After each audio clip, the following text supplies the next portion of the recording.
Heute VW T6, eine smarte Soundanlage ergänzen. Jetzt!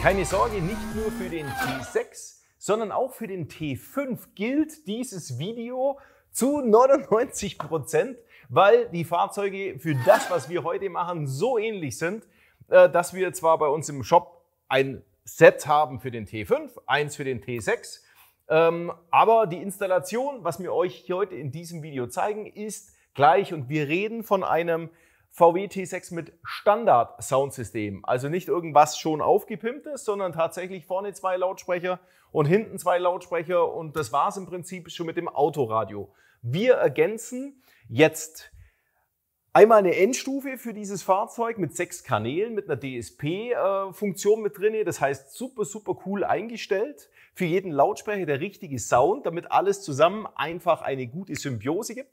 Und wir haben 6 Kanäle für 2x für vorne, 2x für hinten Lautsprecher und weitere 2 Kanäle für einen Subwoofer, der unter dem Beifahrersitz seinen Platz findet.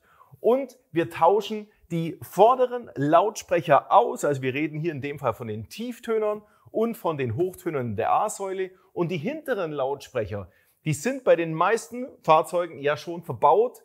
Es gibt da auch ganz wenig Sinn, diese Lautsprecher extra auszutauschen, weil man das als Fahrer oder Beifahrer gar nicht wahrnimmt, wenn man da hinten was auswechselt. Der Sound ist okay, was da hinten rauskommt. Wir pimpen den ja ein bisschen über unsere Endstufe und ihr spart euch den ganzen Zeitaufwand, die ganzen Seitenverkleidungen hinten rauszubauen, sondern wir kümmern uns um das Wesentliche, das ist das Frontsystem, die Endstufe und den Subwoofer.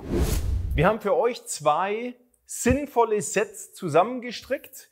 Wenn ihr das Ganze selber einbauen möchtet und uns jetzt hier in der Video-Einbauanleitung folgt. Wir haben einmal die Endstufe, die 6-Kanal-Endstufe, über die ich gerade gesprochen habe. Die ist sehr, sehr klein, findet den Platz direkt hinter dem Autoradio und wird angedockt mit dem entsprechenden Kabelbaum, der per Plug-and-Play so einzubauen ist, dass ihr weder was schneiden noch irgendwas machen müsst und irgendwas defekt machen müsst am Fahrzeug, sondern ihr steckt es einfach zwischen rein.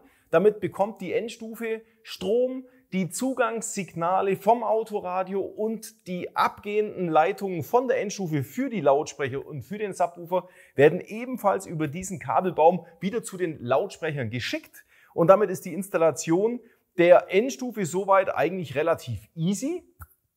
Und wer einen Quad-Lock-Stecker im Fahrzeug drin hat, also keinen Power-Quad-Lock, da kommen wir gleich beim Einbau dazu, dem legen wir auch gleich den richtigen Adapter mit dazu. Das heißt, das Set beinhaltet 2 Versionen von Adaptionen für die Endstufe, weil es gibt Fahrzeuge, die haben einen Power-Quad-Lock und manche haben einen Quad-Lock-Anschluss drin.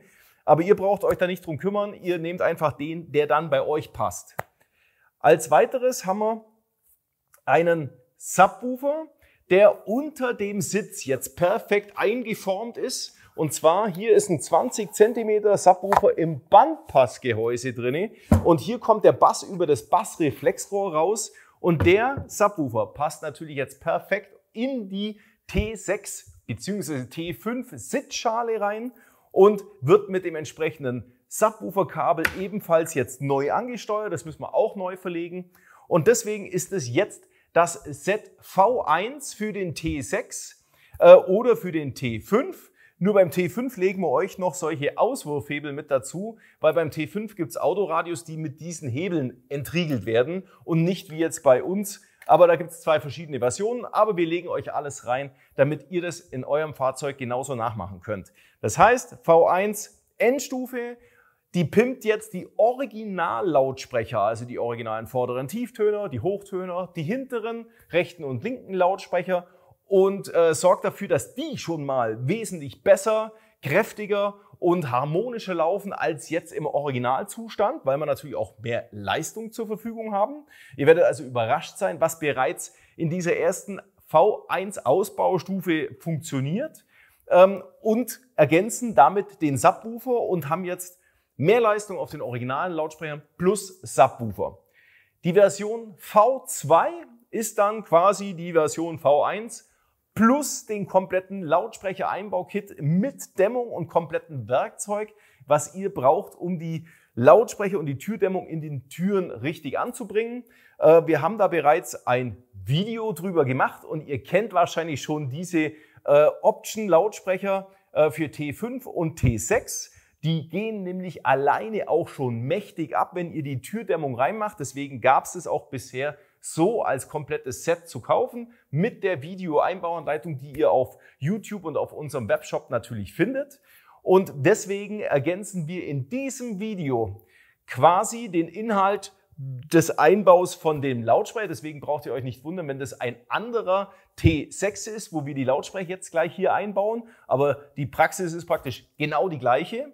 Und wir zeigen euch natürlich, wie man die Endstufe ergänzt und den Subwoofer unter den Sitz perfekt einbaut. Für alle Einbausteps liegt das passende Werkzeug dabei, um euch die Installation so einfach wie möglich zu machen.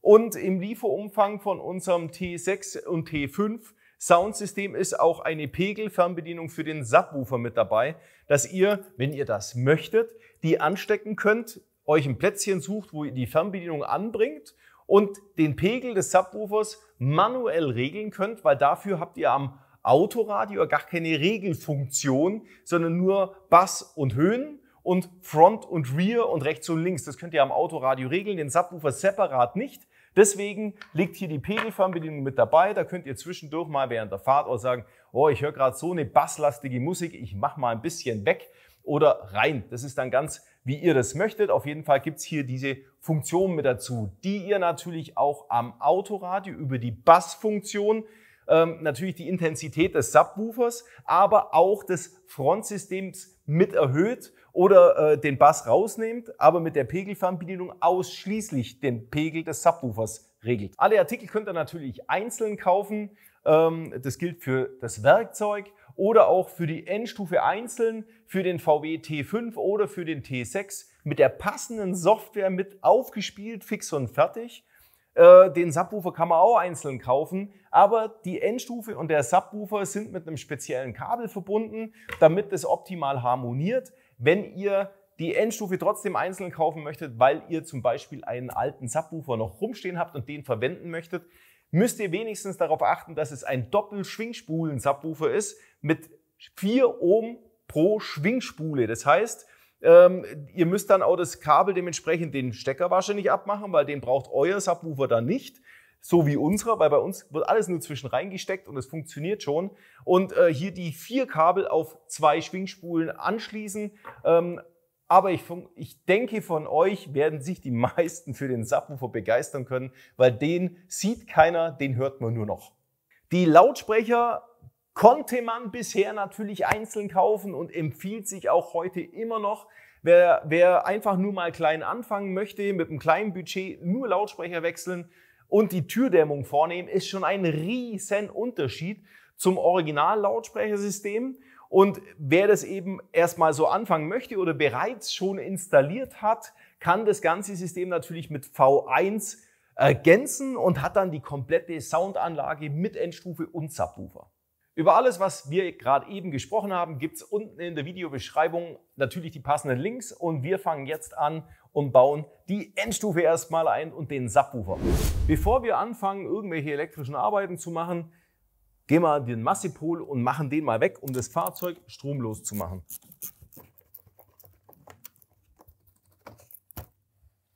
Um unsere Endstufe mit dem Kabelbaum an das vorhandene Autoradio anzubinden, müssen wir tatsächlich hier hinten rein. Dazu können wir mit dem Remover-Tool rings um die Blende mit den Lüftungen einmal die ganze Lüftung weghebeln. Das ist nur geklippt. Und dann finden wir rechts und links vom Autoradio jeweils 2 20er Torx-Schrauben und die lösen wir und können das ganze Autoradio dann rausziehen.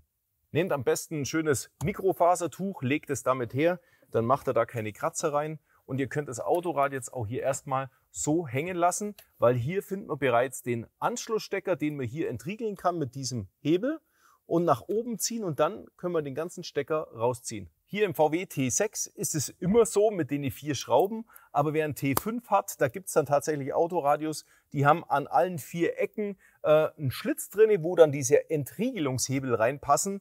Aber wenn ihr so ein Autoradio habt, dann seht ihr das schon. Und die Hebel liegen natürlich im Lieferumfang vom T5-System natürlich dabei. Hier in diesem Fahrzeug seht ihr einen Power-Quad-Lock-Anschluss. Ja? Der Stecker, der hat hier an der Ecke zwei dicke Kontakte, die die Stromzufuhr für das Autoradio liefern und dementsprechend dicke Kabel hier auf der Rückseite haben. Und wer diese zwei Anschlüsse nicht an seinem Stecker vorfindet, also die sind eindeutig, ja, zeige euch das nochmal ganz genau, die zwei hier, die müssen da sein. Wer die nicht hat, der hat einen normalen Quad-Lock-Anschluss und dafür legen wir dann den anderen Adapter hier mit rein, den man dann direkt hier mit drauf machen kann. Der passt hier so nicht zusammen, der schaut zwar sehr ähnlich aus, aber die Kontakte sind andere. Deswegen legen wir euch jetzt beide Varianten rein. Der Quad-Lock-Anschluss, der ist einfach nur zum Zwischenreinstecken. Und der Power-Quad-Lock-Anschluss, da sparen wir uns dann so eine dicke Anschlussverbindung hier.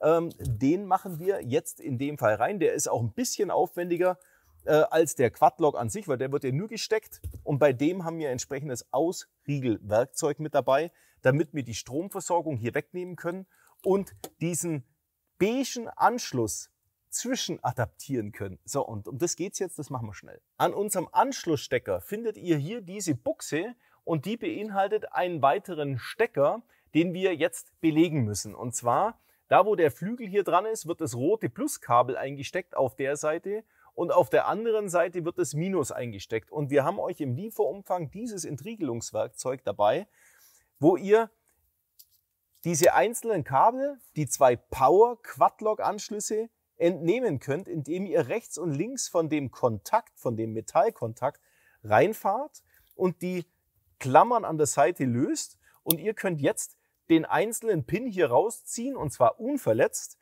Und hier dieses rote mit dem schwarzen Streifen hier drin, das machen wir auf die Seite, wo der Flügel dran ist. Und jetzt können wir das gleiche für die Masse machen.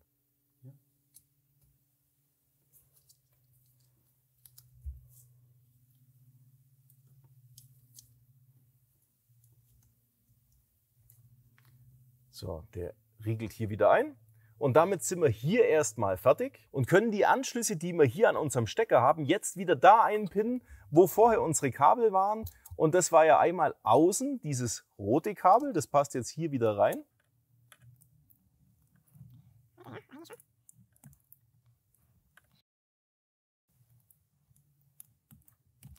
Und jetzt können wir auch beide Stecker und Buchsen wieder zusammen machen und haben unsere Stromzufuhr für unsere Endstufe an unserem Anschluss bereits angebracht und brauchen uns jetzt nur noch um die Zuleitung und Wegleitung der Audiosignale kümmern. Und das ist jetzt der andere Anschluss. Der beige Anschlussblock wird hier oben drinnen entriegelt. Das ist so ein kleiner Widerhaken. Und hier unten drinnen nochmal. Und dann können wir den hier rausziehen und die schwarze Buchse von unserem Anschlussadapter nehmen und entsprechend hier anstecken. Und die beige Buchse, die steckt man wieder genau da ein, wo der andere Anschluss auch war. Und dann schaut der Stecker wieder genauso aus.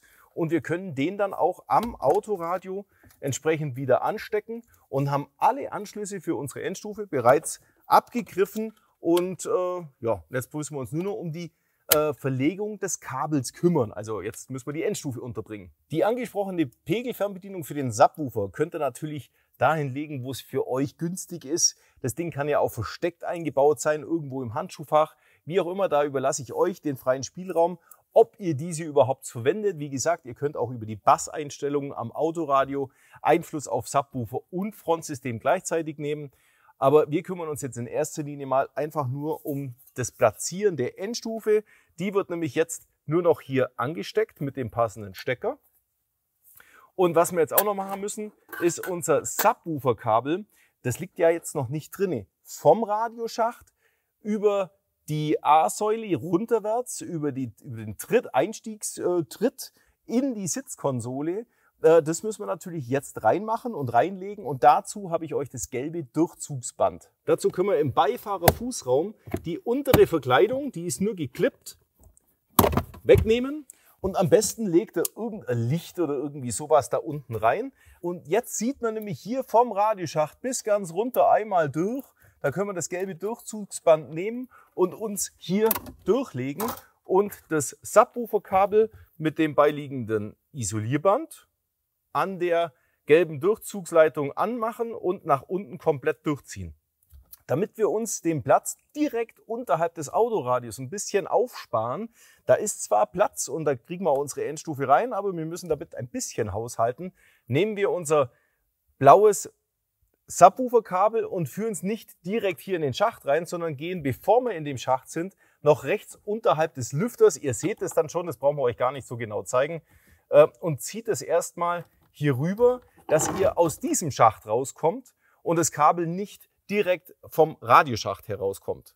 Weil jetzt können wir nämlich auch das Kabel hier rüberlegen zur Endstufe und sind quasi von der Seite da und können unsere Endstufe jetzt endgültig komplett anstecken am Subwoofer-Stecker, also hier, und das Hauptverbindungskabel hier. Und jetzt erzähle ich euch noch ein bisschen was zu diesen 3 Einstellmöglichkeiten, die an der Endstufe zu machen sind. Fangen wir mit dem Mode-Schalter an. Der ist nämlich sehr wichtig, wenn ihr die Originallautsprecher verwendet, also vorne wie hinten original, dann bitte den Schalter auf Position 1 lassen. Das ist das Equalizing für die Originallautsprecher. Und wenn ihr die V2-Version oder eben die Option-Lautsprecher vorne mit der Türdämmung schon installiert habt, dann schaltet ihr bitte auf den Schalter 2 um. Da ist das Equalizing dann passend für die Option-Lautsprecher. Der Control-Regler 1, der ist jetzt auch nicht ganz unwichtig. Der ist der High-Pass-Filter für die Frontlautsprecher. Das heißt, wenn wir den Drehregler ganz rechts Anschlag machen, dann werden alle Bassanteile bis unterhalb von 67 Hertz weggefiltert. Je weiter ich den Schalter oder den Drehregler nach links drehe, umso weiter runter geht diese Frequenz und es ist immer noch mehr Bassanteil auf den Bass-Tiefton-Lautsprecher mit drauf. Das bedeutet aber auch, dass wenn ihr sehr laut Musik hört, die Originallautsprecher durchdrehen würden, wenn wir den Anschlag auf Linksanschlag haben, also ist viel zu viel Bass drauf. Dreht den dann dementsprechend nach rechts, wenn ihr die Originallautsprecher drin habt. Und wenn ihr die Türdämmung mit den besseren Option-Lautsprechern drin habt, dann könnt ihr natürlich hier den Bassanteil erhöhen und umso mehr Druck habt ihr ihren Bass mit drin von den Frontlautsprechern. Aber wenn ihr ganz laut Musik hört und viel brutal Bass, dann könnt ihr den auch entsprechend nochmal zurücknehmen. Das könnt ihr nach Belieben auch einstellen und euch erstmal alles in Ruhe anhören. Und der Control-Regler 2 ist nur die Intensität des Subwoofers. Wenn ihr auch zum Beispiel keine Fernbedienung verwendet, dann regelt ihr den auch hier mit. Rechts ist Maximumleistung, links ist quasi minimale Leistung.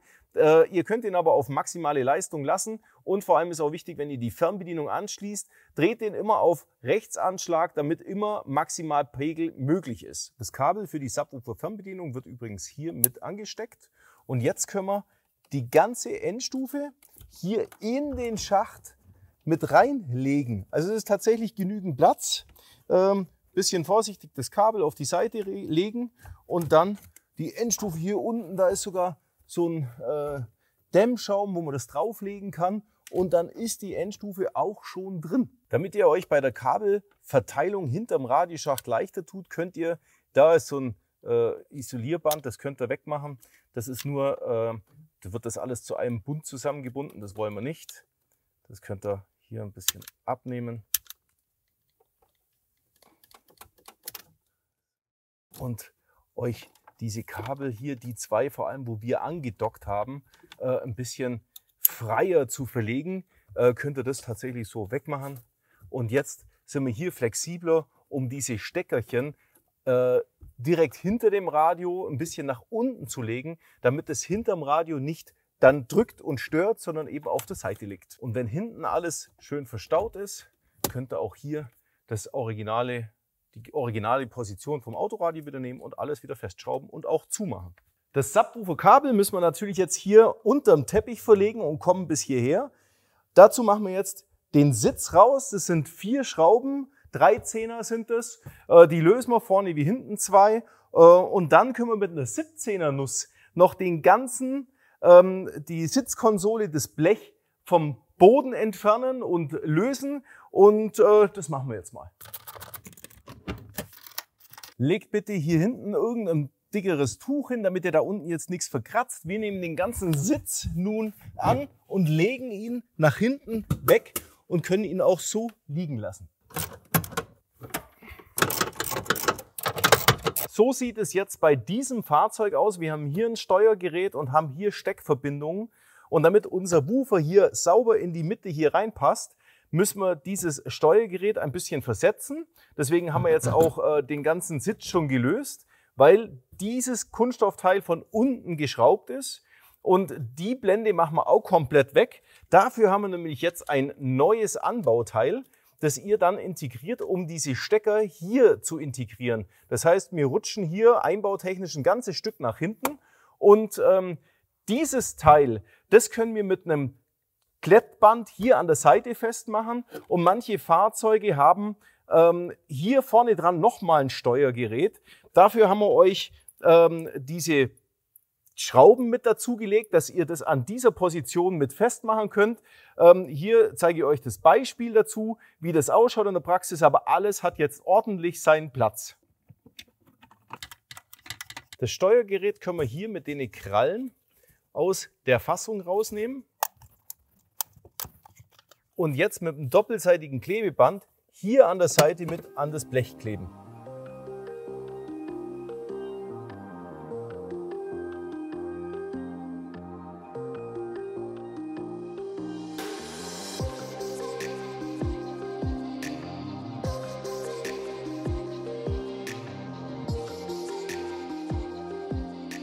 Die Stecker können wir alle aus der Verankerung nehmen und aus diesem Blechhalter entfernen. Die neue Halterung machen wir mit den beiliegenden Schrauben ebenfalls fest. Und achtet bereits jetzt schon drauf, dass ihr hier unten ein bisschen Kabelordnung bekommt. Alles, was hier unten drin ist, darf auch übereinander sein, aber schaut, dass hier an dem Übergang, hier ist dann alles hart, ein Kabel nach dem anderen rauskommt, um hier nicht unnötig aufzutragen. Ihr versteht, was ich meine. Die Stecker können wir jetzt in der Position wieder einstecken, damit die Stecker sich wieder optimal verbinden. Und wir können jetzt die ganzen Stecker wieder anstecken. So, wunderbar. Hier ist noch ein Massepunkt zu finden, der hier so eine Hutmutter drauf hat, die für uns unnötig aufträgt. Und deswegen machen wir die noch raus und wechseln die mit einer normalen Mutter aus, die wir auch in das Set mit reinlegen. Wenn ihr die Sitzkonsole ein bisschen auf der Seite habt, dann kommt da eigentlich sehr gut hin, hier das Ganze nachher hochzulupfen. Aber dieses Emblem, das müsst ihr vorher noch rausmachen. Das Licht lässt sich jetzt von hier entnehmen. Das ist nur hier zu lösen nach vorne und dann könnt ihr das so rausziehen. Und jetzt könnt ihr hier mit den Fingern unten reinfahren und das Ganze nach oben rauslupfen und aus diesen Clips rausnehmen. Und genauso machen wir sie nachher auch wieder rein. Und genauso können wir jetzt den Teppich hier an der Seite wegnehmen, beziehungsweise den ganzen Dichtgummi hier abnehmen und ablösen und das Kabel von unserem Subwoofer entsprechend bis hier runterlegen und unter die Sitzkonsole dann durchlegen.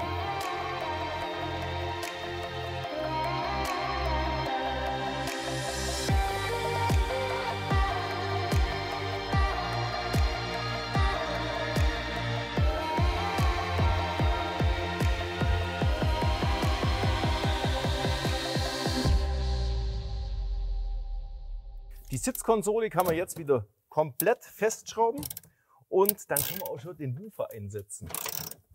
Den passgenauen Subwoofer, den können wir jetzt so anstecken, dass es der linke Anschlussterminal ist. Also da, wo 0 Grad steht, nicht 180. Unsere Soundanlage ist so eingestellt, dass der Stecker auf der Seite ist, damit der phasengleich mit den Frontlautsprechern läuft. 180 Grad Phasendrehung braucht ihr eigentlich nicht. Wer sagt, ich mag es einfach mal ausprobieren, wie sich das anhört, wenn ich den Woofer auf der Seite einstecke, kann das ja gern machen. Vielleicht gibt es auch jemanden, dem das besser gefällt, wenn es phasenungleich läuft, aber es ist schon richtig eingestellt, wenn ihr das auf 0 Grad einstellt. Und jetzt können wir den Subwoofer hier einsetzen Die hintere Abdeckplatte passt jetzt auch wieder perfekt da hinten rein. Und damit sind wir fertig. Und wer jetzt richtig Party haben mag, der sollte tatsächlich überlegen, ob er seine Originallautsprecher nicht doch tauscht, weil die meisten Standard-Soundsysteme werden diesen 16 cm Lautsprecher integriert haben. Und wir tauschen ja hier einen 20 cm Subwoofer aus mit einem fetten Antrieb. Also deswegen geht es jetzt weiter mit dem verlinkten Video. Was heißt verlinkten Video? Wir zeigen euch das direkt jetzt hier im Anschluss, wie wir das bereits installiert haben und sehen uns auch danach direkt beim Soundcheck wieder. Beim T5 ist es klein bisschen anders, deswegen könnten wir auch hier verweisen auf das T5-Video für die Lautsprecher. Unten im Videobeschreibungstext ist auch dafür der Link, wen das interessiert. Und ansonsten bis gleich. Um den Hochtöner zu tauschen, müssen wir lediglich das Gitter oben mit unserem Remover-Tool entfernen. Dazu können wir hier an der Seite reinfahren und die Clips hier lösen. Da ist einer hier und einer ist da drüben. Das war's. So können wir das Gitter entfernen. Und da ist auch der alte Hochtöner, den wir jetzt mit einem Torx rausmachen. Und weil nicht jeder so eine Ratsche daheim hat mit so einem Torx-Aufsatz, lege ich euch in das Ergänzungspaket natürlich auch noch einen passenden Winkel-Torx dabei, dass ihr das hier genauso rausbringt.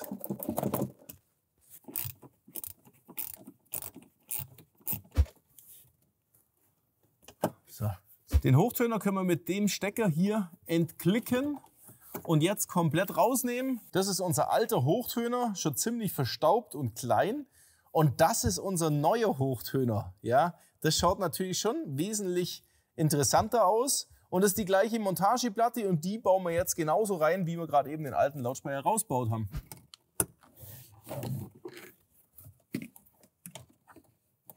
Hier in die Führung rein. Und dann hier runter.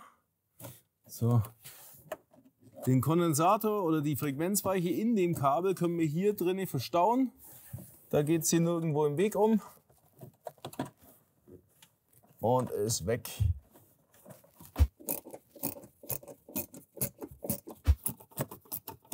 Gitter wieder drauf, vorne schön einführen und dann in die Klickrinnen rein und fertig. Sowas braucht circa 5 Minuten. Jetzt sind wir schon bei der Türe und da geht's los, den Türgriff zu entfernen. Hier kann man unten reinfahren in dieser Kante und das Ganze nach oben rausklicken. Und dann hat man die Verkleidung schon in der Hand. Unter dem Türgriff befinden sich 2 Kreuzschlitzschrauben. Beide lösen und erstmal im Schacht liegen lassen.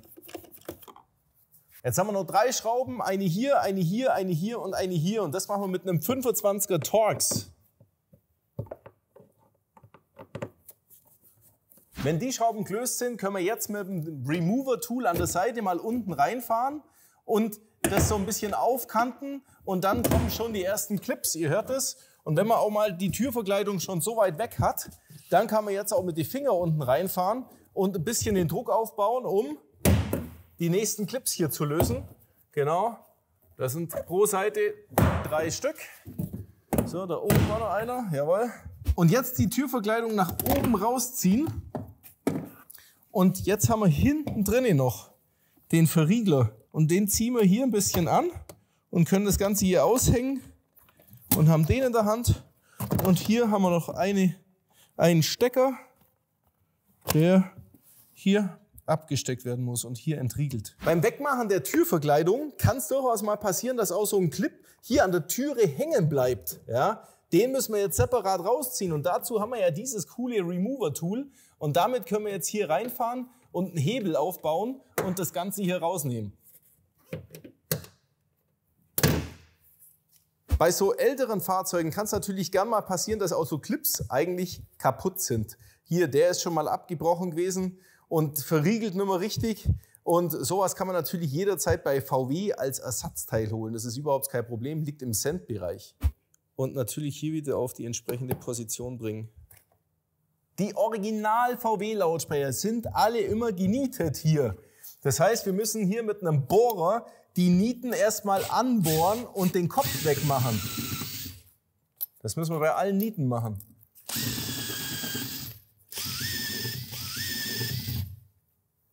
Wir können jetzt hier unten rein und da schau mal, da geht schon alles weg.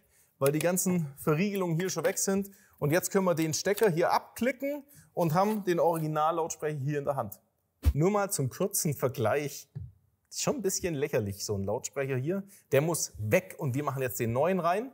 Aber zuerst müssen wir jetzt die Nieten hier noch aus den Nietenlöchern entfernen. Es gibt zwei Varianten, so eine Niete komplett rauszumachen, indem man sie entweder komplett rausbohrt oder man nimmt eine Beißzange und nimmt es ganz scharf hier dran weg, hält es innen dagegen.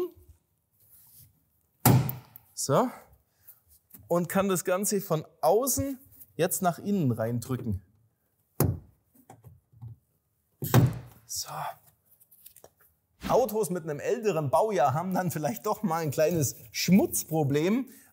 Um jetzt hier unsere Dämmmatten aufzukleben, empfehle ich natürlich vorher mal das Blech ein bisschen fettfrei und schmutzfrei zu machen, damit unser Kleber richtig gut hebt. Es gibt natürlich auch Türen mit Hohlraumversiegelung, wo der Schmotter hier überall rumläuft. Das gehört natürlich vorher weg. Das ist ja nichts anderes wie Fett in erster Linie.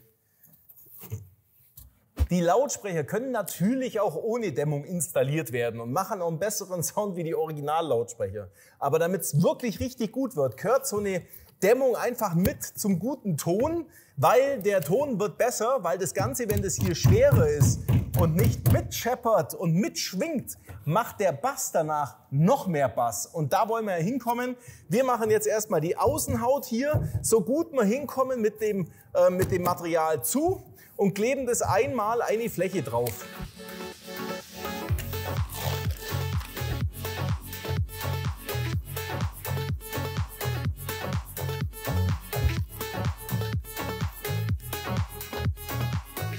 Insgesamt brauchen wir pro Türe 2 Alu-Bethyl-Dämmmatten. Und ihr könnt es natürlich alles gebrauchen, auch kleine Fätzchen, wenn übrig bleiben.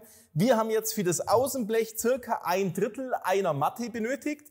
Und jetzt können wir auch, weil wir jetzt sowieso nirgendwo mehr hinkommen, und das Wichtigere ist tatsächlich dieses Blech, wo der Lautsprecher montiert wird. Wir können jetzt den Lautsprecher wieder montieren und machen dann die restliche Türdämmung soweit fertig, was wir alles an der Türe machen. Lautsprecher mal anstecken und hier so positionieren, dass die Löcher jetzt auch überall übereinstimmen. Niete in die Nietzange und fangen wir da oben mit einer an. Und jetzt können wir die mehrmals zusammendrücken, bis sie abreißt.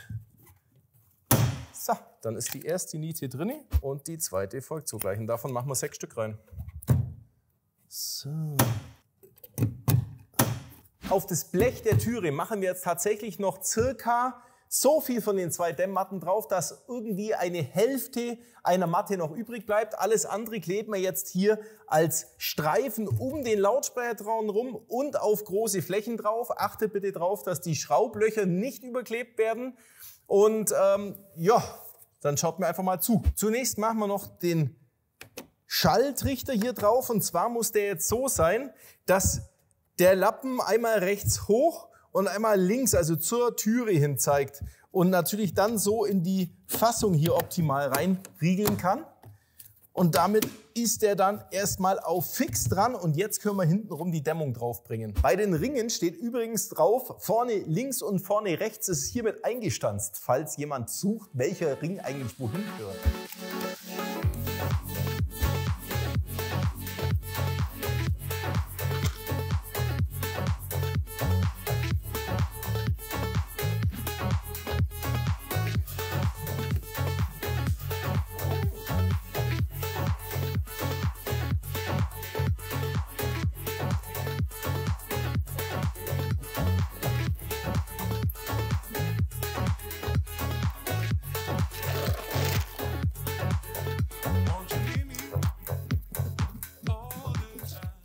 So muss die Dämmung auf die Türe angebracht werden und dann macht der Bass auch Bass. Die Türverkleidung von hinten hat viele gerade Flächen, die sollte man entdröhnen. Und hier ist auch von VW ein bisschen Dämmmaterial angebracht. Wir können das wegmachen erstmal. Wir machen jetzt erstens was Besseres drauf und zweitens können wir die immer noch zum Schluss nochmal drüber machen.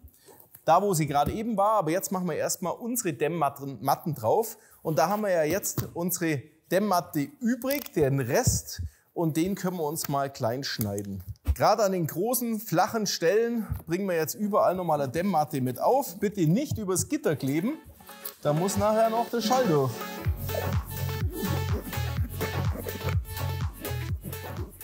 Den Dämmschaum bringen wir hauptsächlich hier um den Lautsprecher drumherum an. Und dementsprechend können wir uns den natürlich auch zurechtschneiden.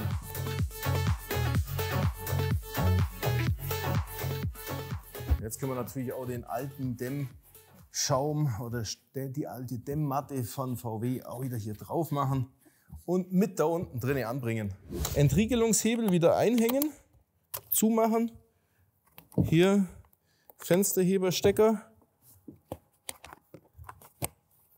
Und wenn man jetzt die Türverkleidung hier anschmiegt, dann passt bitte darauf auf, dass die Gummilippen von dem Schalltrichter sich dieser Form genau anpassen. Und jetzt hängen wir das natürlich wieder oben ein. Wir müssen auch den Öffnungspin hier unten erstmal einhängen.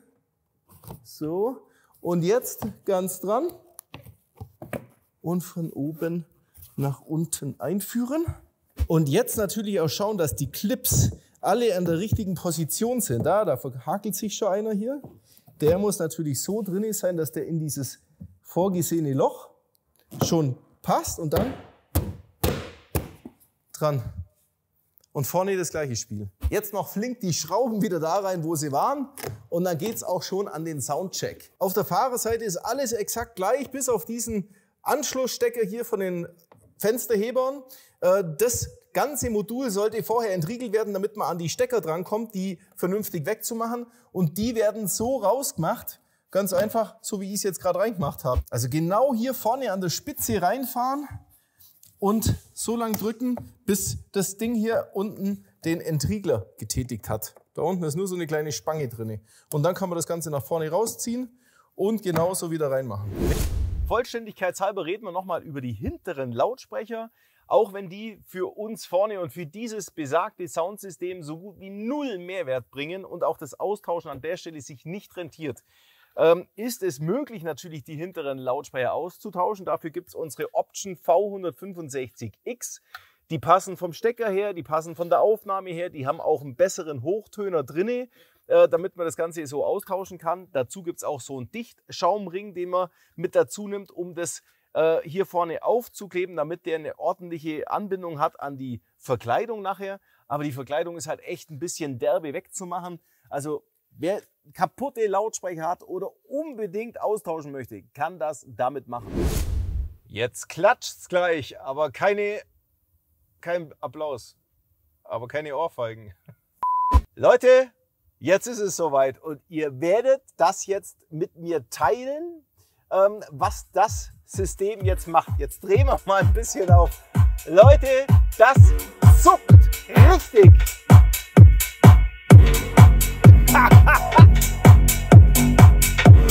Leute, was macht das Mikrofon? Übersteuert wahrscheinlich gerade. Nein, ist doch gut. Hört mal, wie laut ich schreien muss. Es ist abartig. Das schiebt. Das schiebt. Es ist... Mai macht es Laune. Es ist mega. Schau mal, ein bisschen Tiefbass. Mach mal so schöne Hörlautstärke.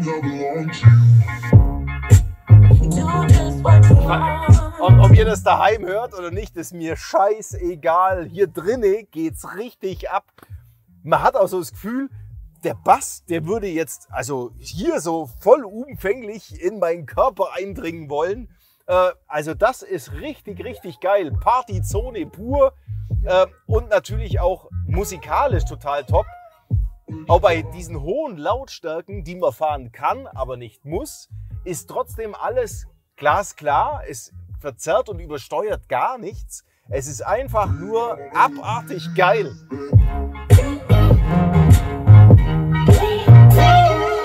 Schatz, ich fahre jetzt nur noch Bus. Ja, wie geil, oder? Also, das Nachmachen ist, glaube ich, jetzt nicht so tragisch. Also, wir haben euch das ja so vorbereitet, dass das alles per Plug-and-Play und easy zum Anstecken ist. Ihr könnt quasi nichts falsch machen. lasst euch Zeit bei der Installation, schaut euch das Video immer wieder an und macht eine Schraube nach der anderen weg. So easy ist es zu machen. Gerade hier unten drunter der Subwoofer, macht die Kabel schön sauber dran. Alles, was macht, das macht eigentlich auch ein bisschen Spaß. Das ist nicht nur Arbeit.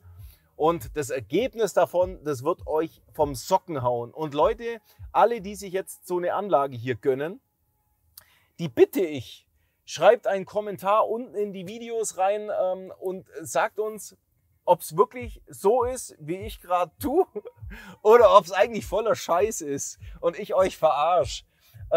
Also, ich bin gespannt auf die Kommentare, aber ich kann mir nur eins vorstellen, Leute. Ihr werdet begeistert sein. Und jetzt würde ich sagen, wir sehen uns beim nächsten Video, wenn es wieder um ein anderes Auto geht. Aber jetzt war der T6 dran.